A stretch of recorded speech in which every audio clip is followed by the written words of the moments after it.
இப்போ நாம் சேனக்கிழங்கு கறி செய்கிறோம். இந்த சேனக்கிழங்கை மேல் தொல்லையெல்லாம் சீவிடணும். சீவி அறுக்கிறோம்.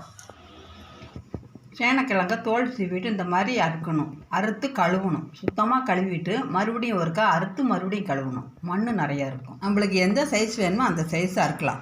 இந்த மாதிரி வெட்டி வைக்கலாம். சேனக்கிழங்கு கறி செய்கிறோம் இன்றைக்கி. அறுத்து வச்சுருந்த சேனக்கிழங்கு கல் உப்பு கொஞ்சம் போடுறோம். மோர் கொஞ்சம் ஒரு 2 ஸ்பூன் ஊற்றலாம் போதும். ஏன்னா சேனக்கிழங்கு மைக்காது. இப்படி போட்டு கழுவணும்.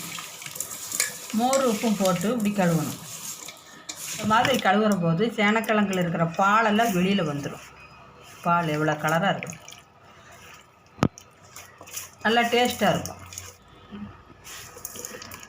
உப்பும் மோரும் போட்டதுனால சேனக்கிழங்குக்குள்ளே இருக்கிற மைக்கிற பாலெல்லாம் வெளியில் எடுத்துகிட்டு வந்துடும். நல்ல தண்ணி ஊற்றி கழுவிக்கலாம். மோரும் உப்பும் போட்டு கழுவுறதுனால சேனக்கிழங்கு கொஞ்சம் நல்லா டேஸ்ட்டாக இருக்கும்.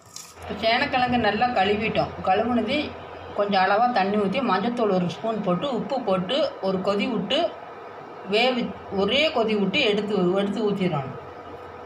உப்பு கொஞ்சம் போடலாம். ஒரு கொதி வந்ததையும் எடுத்து ஊற்றிடலாம். தண்ணியை வடித்து எடுத்து வச்சுக்கணும்.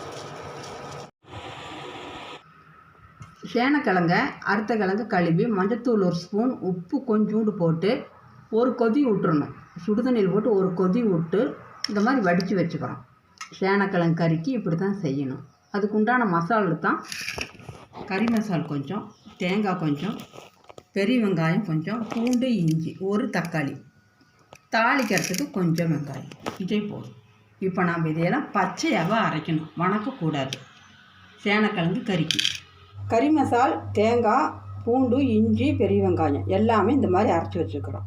கொஞ்சம் தக்காளி பழம் இந்த மாதிரி வெட்டி வச்சு தக்காளியை போட்டு ஆட்டக்கூடாது. தாளிச்சு விடக்குள்ள தான் போடணும். இப்போ சேனக்கிழங்கு எண்ணெய் விடுறோம். கடுகு போட்டு சேனக்கிழங்கு போடுறோம். எண்ணெய் ஊற்றி கடுகு பொரிஞ்சது சேனக்கிழங்கு மட்டும் போட்டு சேனக்கிழங்கு நல்லா வணங்கினதுக்கப்புறம் தான் வெங்காயம் இப்படி போடணும்.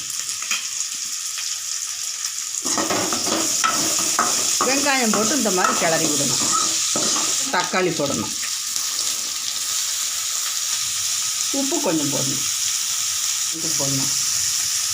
எல்லாம் போட்டு இப்படி கிளறணும். இப்போ அரைச்சி வச்சுருந்த மசாலா ஊற்றுறோம். மசாலா ஊற்றி இந்த மாதிரி கலக்கி விடணும். தண்ணி லைட்டாக மிதக்க ஊற்றுறோம். கொஞ்சம் நேரம் கப்புன்னு மூடி வைக்கணும். சேனக்கிழங்கு கறி ரெடி. சேனக்கிழங்கு கறி இந்த மாதிரி இருக்கும். வெள்ளை சாப்பாட்டுக்கு, தக்காளி சாப்பாட்டுக்கு, புளி சாப்பாட்டுக்கு, டிஃபனுக்கு கூட நல்லாயிருக்கும். எல்லாருமே சாப்பிடலாம். நீங்களும் செஞ்சு சாப்பிடுங்க.